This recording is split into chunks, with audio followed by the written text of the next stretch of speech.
வணக்கம். மாலை முரசு செய்திகளை விரிவாக பார்ப்பதற்கு முன் தலைப்புச் செய்திகள். தமிழகம் மின்மிகை மாநிலமாக திகழ்வதால் புதிய தொழிற்சாலைகள் அமைக்க நிறுவனங்கள் படையெடுப்பு. 5.5 லட்சம் இளைஞர்களுக்கு வேலைவாய்ப்பு கிடைக்கும் என முதலமைச்சர் பழனிசாமி பேச்சு.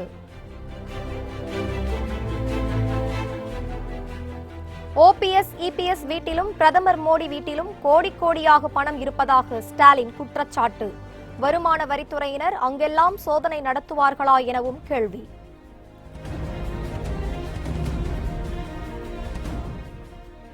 பொள்ளாச்சி பாலியல் வழக்கை நீதிமன்றத்தின் கண்காணிப்பில் விசாரிக்க கோரிய மனு தள்ளுபடி. மனுதாரர்கள் சென்னை உயர்நீதிமன்றத்தை அணுகலாம் என உச்சநீதிமன்றம் அறிவுறுத்தல்.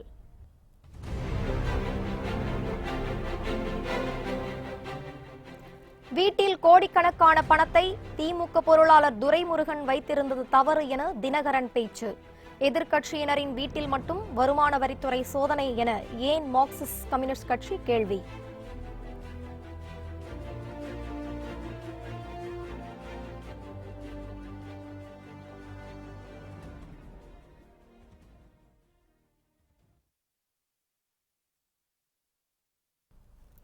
தமிழகம் மின்மிகை மாநிலமாக திகழ்வதால் புதிய தொழிற்சாலைகள் அமைக்க தமிழகத்தை நோக்கி நிறுவனங்கள் வருவதாக முதலமைச்சர் பழனிசாமி தெரிவித்துள்ளார். விருதுநகர் மக்களவைத் தொகுதி தேமுதிக வேட்பாளர் அழகர்சாமியை ஆதரித்து அருப்புக்கோட்டையில் முதலமைச்சர் எடப்பாடி பழனிசாமி பிரச்சாரம் மேற்கொண்டார். அப்போது தமிழகம் மின்மிகை மாநிலமாக திகழ்வதாகவும் அதற்காக விருது கிடைத்துள்ளதாகவும் பெருமிதம் தெரிவித்தார். இதன் காரணமாக பல்வேறு நிறுவனங்கள் தமிழகத்தில் தங்கள் தொழிற்சாலைகளை அமைக்க உள்ளதாகவும் இதன் மூலம் 5.5 லட்சம் இளைஞர்களுக்கு வேலைவாய்ப்பு கிடைக்கும் என்றும் முதலமைச்சர் தெரிவித்தார். இந்தியாவிலேயே உபரி மின்சாரம் தயாரித்த காலத்தில் நமக்கு அதிக மின்சாரம் தயாரித்த காலத்தில் நமக்கு விருதுகளை கொடுத்திருக்கின்றார்கள். அதை இப்படி சட்டம் ஒழுங்கு பேணி காப்பதன் மூலமாகவும் இன்றைக்கு நமக்கு தேவையான அளவுக்கு மின் உற்பத்தி செய்த காரணத்தினாலே இன்றைக்கு புதிய புதிய தொழில் நம்முடைய தமிழ்நாட்டுக்கு வருவதென்ற ஒரு சூழலை நாங்கள் உருவாக்கி கொண்டிருக்கின்றோம். 304 தொழிற்சாலைகள் இங்கே வருகின்ற பொழுது தமிழ்நாட்டிலே படித்த இளைஞர்களுக்கு நேரடியாக 5 லட்சம் பேருக்கு வேலைவாய்ப்பு கிடைக்கும், மறைமுகமாக 5 லட்சம் பேர் கிடைக்கும். பொள்ளாச்சி பாலியல் கொடூர வழக்கில் நீதிமன்ற கண்காணிப்பில் விசாரணை நடைபெற உத்தரவிடக் கோரிய மனுவை விசாரணைக்கு ஏற்க உச்சநீதிமன்றம் மறுத்துவிட்டது. பொள்ளாச்சியில் ஒரு கும்பல் பேஸ்புக் மூலம் வலை விரித்து 100க்கும் மேற்பட்ட பெண்களை பாலியல் பலாத்காரம் செய்ததுடன் மிரட்டி பணம் பறித்தது தமிழகம் முழுவதும் அதிர்ச்சியை ஏற்படுத்தியது. இந்த பாலியல் கொடூர வழக்கை சிபிசிஐடி போலீசார் விசாரித்து வருகின்றனர். இந்நிலையில் இந்த வழக்கில் நீதிமன்றத்தின் நேரடி கண்காணிப்பில் விசாரணை நடத்த உத்தரவிடக் கோரி தமிழகத்தைச் சேர்ந்த வழக்கறிஞர்கள் ராஜராஜன், வில்லியம் வினோத்குமார் ஆகியோர் உச்சநீதிமன்றத்தில் மனு தாக்கல் செய்திருந்தனர். வழக்கு விசாரணையை வேறு மாநில நீதிமன்றத்துக்கு மாற்றவும் அந்த மனுவில் கோரியிருந்தனர். இன்று மனு விசாரணைக்கு வந்தபோது மனுவை தள்ளுபடி செய்த நீதிபதிகள் சென்னை உயர்நீதிமன்றத்தை அணுகுமாறு மனுதாரர்களுக்கு அறிவுறுத்தினர். வீட்டில் கோடிக்கணக்கான பணத்தை திமுக பொருளாளர் துரைமுருகன் வைத்திருந்தது தவறு என அம்மா மக்கள் முன்னேற்றக் கழக துணை பொதுச் செயலாளர் தினகரன் தெரிவித்துள்ளார். திருச்சியில் செய்தியாளர்களை சந்தித்த அவர் திமுக கூட்டணி பிரச்சார பொதுக்கூட்டத்தில் தொண்டர்கள் மீது தாக்குதல் நடத்தியது தமிழக மக்களிடையே கொந்தளிப்பை ஏற்படுத்தியுள்ளது என்றார். திமுகவினர் அவதூறாக பேசியிருந்தால் நீதிமன்றத்தை நாட வேண்டுமே தவிர தாக்குதல் நடத்துவது தவறு என தினகரன் சுட்டிக்காட்டினார். அமைச்சர்களை விமர்சனம் செய்வோர் மீது வழக்கு போடும் எடப்பாடி அரசு எதிர்க்கட்சியினரை அவதூறாக பேசும் ராமதாஸ், அன்புமணி மீது ஏன் நடவடிக்கை எடுக்கவில்லை என அவர் கேள்வி எழுப்பினார். ஆளுங்கட்சியினர் கொண்டு செல்லும் பணத்தை பிடிக்காமல் எதிர்க்கட்சியினரை குறிவைத்து தேர்தல் ஆணையமும் காவல்துறையும் செயல்படுவதாக தினகரன் குற்றம் சாட்டினார். ஒருவர் சுதந்திர நாட்டில் ஒருத்தர் பிரச்சாரம் பண்ணா இவங்களுக்கு எதிராக கருத்துக்கள் இருந்தால் வழக்கு தொடரலாமே தவிர போய் தாக்குறது இதெல்லாம் ஒரு தப்பான முன்னுதாரணத்தை ஒருவருக்கும் அதிகார துஷ்பிரயோகம். அவங்க இந்த ஏன்னா பயம் இது மாதிரிலாம் பேசுகிறப்ப மக்கள்கிட்ட எடுபடும். இதே ராமதாஸ் அவங்க மேலே என்ன பேசியிருக்காரு, அன்புமணி ராமதாஸ் பேசியிருக்காரு, அவங்க மேலே வழக்கு போடல, மற்றவர்கள் பேசுகிறப்ப அது வழக்கு போடுறாங்கன்னா பயம்தான் காரணம். எதிர்க்கட்சிகளின் வீட்டை குறிவைத்து சோதனை நடத்தும் வருமான வரித்துறையினர் ஆளும் கட்சியினர் மீது ஏன் நடத்தவில்லை என தமிழக மார்க்சிஸ்ட் கட்சி கேள்வி எழுப்பியுள்ளது. சென்னை தியாகராய நகரில் உள்ள மார்க்சிஸ்ட் கம்யூனிஸ்ட் கட்சி அலுவலகத்தில் கட்சியின் மக்களவைத் தேர்தல் அறிக்கை வெளியிடப்பட்டது. இதனைத் தொடர்ந்து செய்தியாளர்களை சந்தித்த கே. பாலகிருஷ்ணன், மோடி அரசை அகற்றுவது, இடதுசாரிகளை பலப்படுத்துவது, மதச்சார்பற்ற ஆட்சியை அமைப்பது என 3 முக்கிய குறிக்கோள்களை மையப்படுத்தி செயல்பட்டு வருவதாக குறிப்பிட்டார். மோடி அரசு மாநில அரசின் உரிமைகளை தட்டி பறிப்பதுடன் உச்சநீதிமன்றம், தேர்தல் ஆணையம் உள்ளிட்ட அமைப்புகளை கைப்பாவையாக வைத்துள்ளது என அவர் குற்றம் சாட்டினார். நேரத்தில் பறக்கும்படை பணம் பறிமுதல் பண்ணுறாங்க போகிறாங்க. அது நம்ம அந்த மாதிரி கைப்பற்றுவதுங்கிறது நாம் ஆட்சேபிக்கலை. ஆனால் அதில் இருக்கிற ஒரே கேள்வி என்னன்னா, சோதனையாக எதிர்க்கட்சி வேட்பாளர்கள் எதிர்க்கட்சிகள் கொண்டு பணத்தை மட்டுமே அவங்க பறிமுதல் செய்வது ஒரு பாரபட்சமான அணுகுமுறை. அப்படியானா ஆளுங்கட்சியின் சார்பில் பண விநியோகமே நடக்கலையா, அல்லது ஆளுங்கட்சி சார்பில் எந்த விதமான தேர்தல் முறைகேடு நடக்கவே இல்லையா என்கிற நியாயமான கேள்விகளுக்கு அவங்ககிட்ட பதில் இல்லை. எனவே இது பறக்கும்படை பணம் பறிமுதல் என்கிற ஒரு நடவடிக்கை என்பது எதிர்க்கட்சிகளை சோதனைக்கு உட்படுத்துகிற ஒரு நடவடிக்கையாக தான் பார்க்க வேண்டிய அவசியம் இருக்கு. நாங்கள் திரும்ப திரும்ப வற்புறுத்துவது, தேர்தல் ஆணையம் ஒரு பாரபட்ச முறையில் இருக்கக்கூடாது. நீங்கள் எதிர்க்கட்சிகள் மீது இவ்வளவு பெரிய சோதனை நடத்துகிற நீங்க ஏன் ஒரு இடத்துல கூட ஆளுங்கட்சி சோதனை நடத்தி பணத்தையே பறிமுதல் பண்ண மாட்டேங்கிறீங்க? தமிழகத்தில் வாழும் தெலுங்கு மற்றும் கன்னட மொழி பேசும் மக்கள் அனைவருக்கும் யுகாதி புத்தாண்டு வாழ்த்துக்களை முதலமைச்சர் பழனிசாமி தெரிவித்துள்ளார். இது தொடர்பாக அவர் வெளியிட்டுள்ள வாழ்த்து செய்தியில், பன்மொழி பேசும் மக்களும் பாரினில் ஒற்றுமையாக வாழலாம் என்பதனை உணர்த்தும் வகையில் யுகாதி திருநாள் கொண்டாடப்படுவதாக கூறியுள்ளார். தமிழ்நாட்டில் வாழும் தெலுங்கு மற்றும் கன்னடம் பேசும் மக்கள் மொழி, பாரம்பரியம் மற்றும் பண்பாட்டில் வேறுபட்டு இருந்தாலும் தமிழக மக்களோடு உணர்வால் ஒன்றுபட்டு காலங்காலமாய் வாழ்ந்து வருவதாக முதலமைச்சர் பழனிசாமி சுட்டிக்காட்டியுள்ளார். யுகாதி புத்தாண்டு கொண்டாடும் அனைவருக்கும் வாழ்வில் அமைதியையும் மகிழ்ச்சியையும் வழங்கும் ஆண்டாக மலர வேண்டும் என அவர் வாழ்த்தியுள்ளார். எல்லை தாண்டி மீன் பிடித்ததாக கூறி காரைக்கால் மீனவர்கள் 18 பேரை இலங்கை கடற்படையினர் கைது செய்துள்ளனர். தமிழகத்தில் இருந்து உரிய அனுமதி பெற்று கடலில் மீன்பிடிக்க செல்லும் மீனவர்களை இலங்கை கடற்படையினர் கைது செய்வது தொடர்கதையாகி வருகிறது. இந்த நிலையில் காரைக்கால் மீன்பிடி துறைமுகத்தில் இருந்து கடந்த 3ஆம் தேதி அருணகிரி, அரசமணி, தமிழ்மணி ஆகியோருக்கு சொந்தமான 3 பைபர் படகுகளில் 18 மீனவர்கள் கடலுக்கு மீன்பிடிக்க சென்றனர். அப்போது அங்கு வந்த இலங்கை கடற்படையினர் எல்லை தாண்டி மீன் பிடித்ததாக கூறி அவர்களை கைது செய்ததுடன் 3 படகுகளையும் பறிமுதல் செய்தனர். கைது செய்யப்பட்ட 18 மீனவர்களும் காங்கேசன் துறைமுகத்திற்கு கொண்டு செல்லப்பட்டனர். அவர்களிடம் இலங்கை கடற்படையினர் தொடர்ந்து விசாரணை நடத்தி வருகின்றனர். மீனவர்களை கைது செய்துள்ள சம்பவம் காரைக்கால் மீனவ மக்களிடையே கொந்தளிப்பை ஏற்படுத்தியுள்ளது. காரைக்கால் துறைமுகத்திலிருந்து 2ஆம் தேதி மீன் பிடிக்க போன போட்டு 50 நாட்டி மீனுக்குள்ளே இலங்கை கடற்படை கைது செஞ்சா தெரியுது. இதை உடனடியாக மத்திய அரசாங்கமும் மாநில அரசாங்கமும் தலையிட்டு எங்களுக்கு சீக்கிரமாக மீட்டு தரணும். நீங்கள் மீட்டு தரலாம், மீனவர்களோட வாழ்வாதாரம் ரொம்ப பாதிக்கப்படும். மேலும் இதுமாரி இலங்கை கடற்படை எங்களை கைது செய்யாத அளவுக்கு நீங்கள். தெலுங்கு தேச கட்சி நாடாளுமன்ற உறுப்பினர் ரமேஷ் வீட்டில் வருமான வரித்துறையினர் சோதனையில் ஈடுபட்டுள்ளனர். தெலுங்கு தேச கட்சி நாடாளுமன்ற உறுப்பினரும் தொழிலதிபருமான ரமேஷின் வீடு ஆந்திர மாநிலம் கடப்பா மாவட்டத்தில் பொட்லாதுருத்தி என்னும் இடத்தில் உள்ளது. இந்த வீட்டுக்கு இன்று காலையில் திடீரென வந்த வருமான வரித்துறையினர் அங்கு தீவிர சோதனையில் ஈடுபட்டனர். ஆந்திர மாநிலத்தில் பொது தேர்தல் வாக்குப்பதிவு ஏப்ரல் 11ஆம் தேதி நடைபெற உள்ளது. இந்நிலையில் தெலுங்கு தேச கட்சியின் முக்கிய தலைவரின் வீட்டில் சோதனை நடைபெறுவது குறிப்பிடத்தக்கது. இதனிடையே ரமேஷின் வீட்டில் வருமான வரித்துறை சோதனை நடைபெறுவதை கண்டித்து விஜயவாடாவில் முதலமைச்சர் சந்திரபாபு நாயுடு தெலுங்கு தேச கட்சியினருடன் சேர்ந்து போராட்டத்தில் ஈடுபட்டுள்ளார். OPS, EPS வீட்டிலும் பிரதமர் மோடி வீட்டிலும் கோடி கோடியாக பணம் இருப்பதாக தெரிவித்துள்ள ஸ்டாலின், அங்கெல்லாம் வருமான வரித்துறையினர் சோதனை செய்வார்களா என கேள்வி எழுப்பியுள்ளார். கரூர் அருகே ராயனூரில் காங்கிரஸ் வேட்பாளர் ஜோதிமணியை ஆதரித்து திமுக தலைவர் ஸ்டாலின் பிரச்சாரம் மேற்கொண்டார். அவருடன் செந்தில் பாலாஜி, KN நேரு, பெரியசாமி மற்றும் கூட்டணி கட்சியினரும் உடன் சென்றனர். அப்போது பேசிய ஸ்டாலின், OPS, EPS வீட்டிலும் பிரதமர் மோடியின் வீட்டிலும் கோடி கோடியாக பணம் இருப்பதாக குற்றம் சாட்டினார். அங்கெல்லாம் வருமான வரித்துறையினர் சோதனை செய்வார்களா என கேள்வி எழுப்பினார்.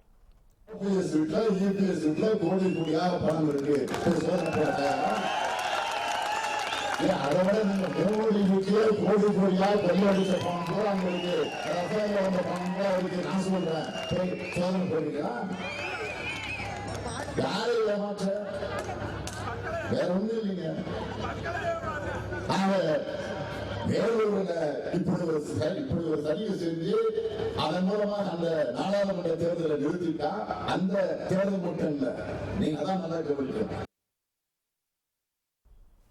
PM நரேந்திர மோடி திரைப்படத்தை வெளியிட தடை விதிக்க கோரிய மனுவை அவசர வழக்காக ஏற்க உச்சநீதிமன்றம் மறுத்துவிட்டது. சந்தீப் சிங் என்பவர் பிரதமர் நரேந்திர மோடியின் வாழ்க்கை வரலாற்றை PM நரேந்திர மோடி என்னும் பெயரில் திரைப்படமாக தயாரித்துள்ளார். இதில் பிரதமர் மோடியாக விவேக் ஓபராய் நடித்துள்ளார். இந்த படத்தை இன்று திரையிட திட்டமிட்டிருந்தது. பிரதமர் மோடியின் வாழ்க்கை வரலாற்று படத்தை தேர்தலை முன்னிட்டு திரையிடுவது தேர்தல் நடத்தை விதிமுறைகளை மீறியதாகும் என்றும் படத்தின் வெளியீட்டுக்கு தடை விதிக்க கோரி மும்பை, டெல்லி உயர்நீதிமன்றங்களில் பொதுநல வழக்குகள் தொடுக்கப்பட்டன. படத்துக்கு தடை விதிக்க மறுத்த டெல்லி உயர்நீதிமன்றம் மனுவை தள்ளுபடி செய்துவிட்டது. இந்நிலையில் பட வெளியீட்டுக்கு தடை கோரியும் அவசர வழக்காக விசாரிக்க கோரியும் உச்சநீதிமன்றத்தில் மனு தாக்கல் செய்யப்பட்டது. இதை அவசர வழக்காக ஏற்க உச்சநீதிமன்றம் மறுத்துவிட்டது. தேர்தல் நெருங்கி வரும் நிலையில் வேட்பாளர்களை ஆதரித்து நடிகர், நடிகைகள் பிரச்சாரத்தில் ஈடுபட்டு வருகின்றனர்.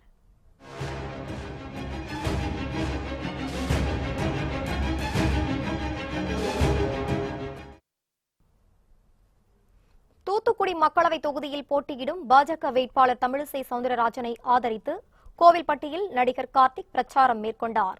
கார்த்திக்கிடம் பாட்டு பாடினால் ஓட்டு போடுவோம் என மக்கள் கூறியதை அடுத்து அமரன் திரைப்படத்தில் வரும் வெத்தல போட்ட ஷோக்குல என்ற பாடலை பாடி மக்களை மகிழ்வித்த கார்த்திக் வாக்கு சேகரித்தார்.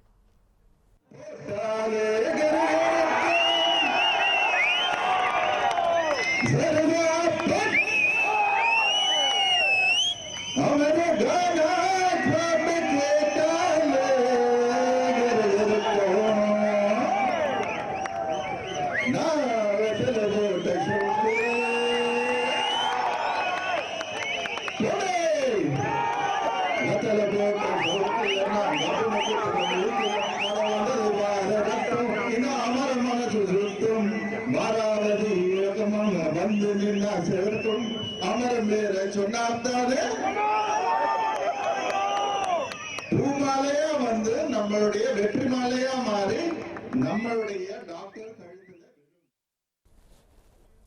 தொடர்ந்து பேசிய தமிழிசை சவுந்தரராஜன் 1000 தாமரை முட்டுக்களை என்ற பாடலை பாடி சினிமாவில் தாமரையை மலர் செய்தவர் கார்த்திக் என கூறியதும் ரசிக்கும்படியாய் அமைந்தது.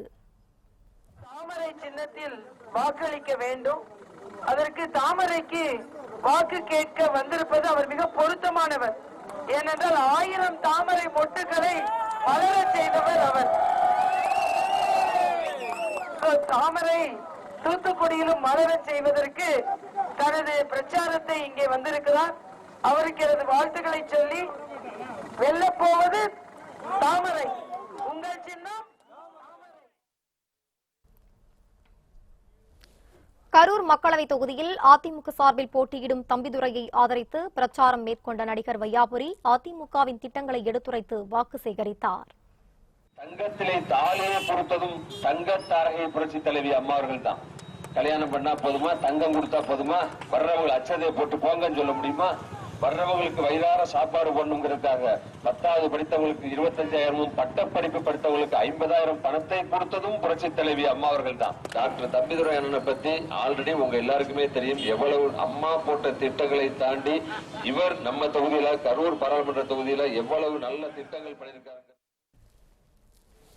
திருப்பூர் மக்களவை தொகுதியில் போட்டியிடும் அம்மா மக்கள் முன்னேற்றக் கழக வேட்பாளர் SR செல்வத்தை ஆதரித்து நடிகர் விக்னேஷ் கோபிச்செட்டிப்பாளையத்தில் பிரச்சாரம் மேற்கொண்டார். அம்மாவுடைய மறைவுக்கு பின்னால் நமது மக்கள் செல்வர் அண்ணன் டிடிவி தினகரன் அவர்களால் மட்டும்தான் இந்த இஸ்லாமிய சமுதாயத்தையும் தமிழக மக்களையும் கட்டி காக்க முடியும் என்ற ஒரு ஒற்றை கருத்தோடு தமிழ்நாடு முழுவதும் அண்ணன் டிடிவியுடைய பின்னால் வந்து அலைக்கடன வந்து மக்கள் செல்வருக்கு சென்ற இடமெல்லாம். சிவகங்கை மக்களவை தொகுதியில் மக்கள் நீதி மையம் கட்சி சார்பில் போட்டியிடும் வேட்பாளர் கவிஞர் ஸ்நேகன் சோழபுரம், அண்ணாநகர் பகுதிகளில் பொதுமக்களை சந்தித்து வாக்கு சேகரித்தார். மக்கள் நீதி மையத்தின் மூலமாக இங்கு நான் வாக்கு கேட்டு வந்திருக்கிறேன். வழக்கமான வாக்குகளை நீங்கள் அளித்து 40 ஆண்டு காலம் ஏமாற்றத்தை சந்தித்ததை விட வேறு எதையும் நாம் சந்தித்தது இல்லை என்பதை நான் சொல்லி தெரிய வேண்டியதில்லை. நாம் இழந்த விவசாயத்தை மீட்டெடுக்க, நீராதாரத்தை பெருக்க, இளைஞர்களுக்கான வேலை வாய்ப்பை அதிகரிக்க, இங்கே பாதாள சாக்கடை நீண்ட நெடுகாலமாக கிடக்கிறதை மீண்டும் சீரமைக்க எங்கள் தலைவர் நம்மவர்களும் எங்களுடைய ஆளுமை மிக்க வல்லுநர்களும் திட்டம் தீட்டிக் கொண்டிருக்கிறார். காஞ்சிபுரம் அருகே செயல்பட்டு வரும் தனியார் இரும்பு தொழிற்சாலையில் பாய்லர் வெடித்து சிதறியதில் படுகாயமடைந்த 3 பேர் சிகிச்சை பலனின்றி உயிரிழந்தனர். காஞ்சிபுரம் மாவட்டம் உத்தரமேரூர் அருகே காளியாம்பூண்டி கிராமத்தில் தனியாருக்கு சொந்தமான இரும்பு தொழிற்சாலை செயல்பட்டு வருகிறது. பழைய இரும்பை உருக்கி இரும்பு பைப் ராடுகளை தயாரிக்கும் இந்த தொழிற்சாலைகளில் 300க்கும் மேற்பட்டோர் பணியாற்றி வருகின்றனர். இந்நிலையில் இரும்புகளை உருக வைக்கும் கொதிகலன் ஒன்று இன்று இரவு வெடித்து சிதறியது. இதில் அருகில் இருந்த தொழிலாளர்கள் 8 பேர் படுகாயம் அடைந்தனர். அவர்கள் புத்தேரி மற்றும் சென்னை கீழ்ப்பாக்கம் மருத்துவமனைகளில் அனுமதிக்கப்பட்டு தீவிர சிகிச்சை அளிக்கப்பட்டது. இந்நிலையில் சென்னை கீழ்ப்பாக்கம் மருத்துவமனையில் சிகிச்சை பெற்று வந்த வடமாநிலத்தைச் சேர்ந்த 3 பேர் சிகிச்சை பலனின்றி பரிதாபமாக உயிரிழந்தனர். இச்சம்பவம் குறித்து போலீசார் விசாரணை மேற்கொண்டு வருகின்றனர். கோவை தொண்டாமுத்தூர், குனியாமுத்தூர் காவல் நிலையங்களில் திமுக தலைவர் ஸ்டாலின் மீது வழக்கு பதிவு செய்யப்பட்டுள்ளது. கோவையில் மார்க்சிஸ்ட் கம்யூனிஸ்ட் வேட்பாளர் PR நடராஜனை ஆதரித்து திமுக வேட்பாளர் ஸ்டாலின் பிரச்சாரம் மேற்கொண்டபோது உள்ளாட்சித்துறை அமைச்சர் SP வேலுமணி குறித்து ஆதாரம் இல்லாமல் அவதூறாக பேசியதாக கூறப்படுகிறது. இதேபோல் பொள்ளாச்சி பாலியல் விவகாரத்தில் அதிமுகவை தொடர்புபடுத்தி பேசியதாகவும் கூறப்படுகிறது. இதுகுறித்து அதிமுக வழக்கறிஞர் பிரிவு நிர்வாகிகள் ராமச்சந்திரன், வெற்றிவேல் ஆகியோர் அளித்த புகாரின் பேரில் தொண்டாமுத்தூர், குனியாமுத்தூர் காவல் நிலையங்களில் ஸ்டாலின் மீது வழக்கு பதிவு செய்யப்பட்டுள்ளது. அவதூறாக பேசுதல், பொது அமைதிக்கு குந்தகம் விளைவித்தல் உள்ளிட்ட 3 பிரிவுகளில் வழக்கு பதிவு செய்யப்பட்டுள்ளது. செங்கல்பட்டு அருகே தொடர் கொள்ளை சம்பவங்களில் ஈடுபட்ட 2 பேரை போலீசார் கைது செய்துள்ளனர். சென்னையை அடுத்த மறைமலை நகர் பகுதிகளில் தொடர் கொள்ளை சம்பவங்கள் நடைபெறுவதாக காவல்துறைக்கு தொடர்ந்து புகார்கள் வந்தன. இதனையடுத்து மாவட்ட காவல்துறை கண்காணிப்பாளர் சதீஷ் அதிமானி உத்தரவின் பேரில் மறைமலை நகர் காவல்துறை ஆய்வாளர் செல்வம் தலைமையில் போலீசார் தீவிர தேடுதல் வேட்டையில் ஈடுபட்டனர். அப்போது காந்தி நகரை சேர்ந்த லிங்கன், ஜெகன் ஆகியோரை கைது செய்தனர். அவர்களிடம் நடத்திய விசாரணையில் பல்வேறு வீடுகளில் கொள்ளையடித்தது கண்டுபிடிக்கப்பட்டது. அவர்களிடம் இருந்து 25 சவரன் தங்க நகை மற்றும் வெள்ளிப் பொருட்கள் பறிமுதல் செய்யப்பட்டன. மேலும் திருட்டுக்கு பயன்படுத்திய 3 இருசக்கர வாகனங்களும் கைப்பற்றிய போலீசார் விசாரணை நடத்தி வருகின்றனர். ஈரோடு அருகே சத்துணவு சாப்பிட்ட குழந்தைகளுக்கு வாந்தி மயக்கம் ஏற்பட்டதால் அதிர்ச்சியடைந்த பெற்றோர் மறியல் போராட்டத்தில் ஈடுபட்டனர். ஈரோடு மாவட்டம் சித்தோடு அடுத்த பச்சப்பாளி கிராமத்தில் பஞ்சாயத்து யூனியன் தொடக்கம் பள்ளி ஒன்று செயல்பட்டு வருகிறது. இந்த பள்ளியில் 50க்கும் மேற்பட்ட மாணவ மாணவிகள் படித்து வருகின்றனர்.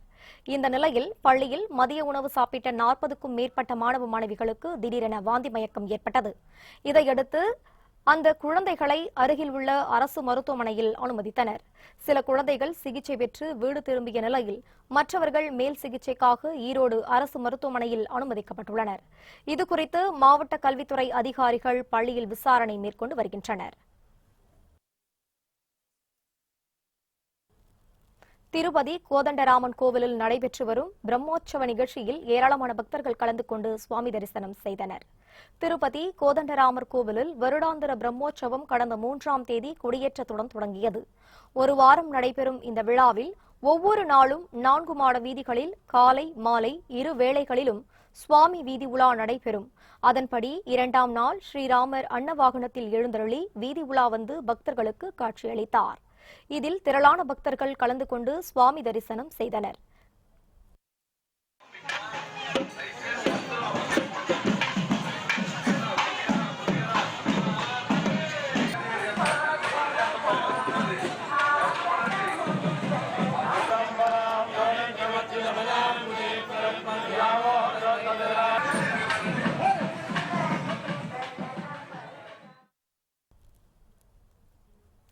இதேபோன்று 3ஆம் நாளில் ஸ்ரீராமர் சிம்ம வாகனத்தில் எழுந்தருளி மாடவீதிகளில் பவனி வந்தார். இதில் ஏராளமான பக்தர்கள் கலந்து கொண்டு சுவாமி தரிசனம் செய்தனர்.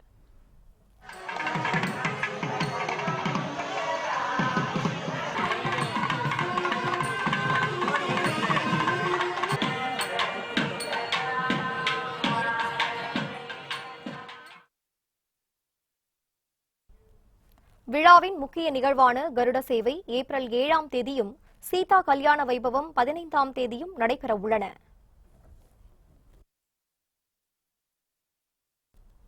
காங்கிரஸ் ஆட்சியில் வங்கிக் கடன் பெற்று திருப்பி செலுத்தாத தொழிலதிபர்கள் பாஜக ஆட்சியில் வெளிநாட்டுக்கு தப்பி ஓடிவிட்டதாக உள்துறை அமைச்சர் ராஜ்நாத் சிங் தெரிவித்துள்ளார்.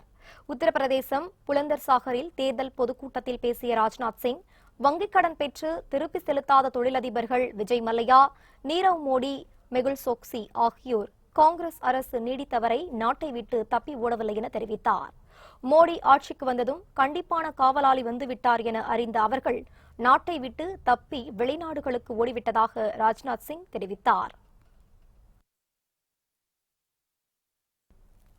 வீட்டு கடனுக்காக மாத தவணை தொகையை வீட்டு வாடகையை விட குறைவாக்குவதே இலக்கு என மத்திய நிதியமைச்சர் அருண்ஜேட்லி தெரிவித்துள்ளார்.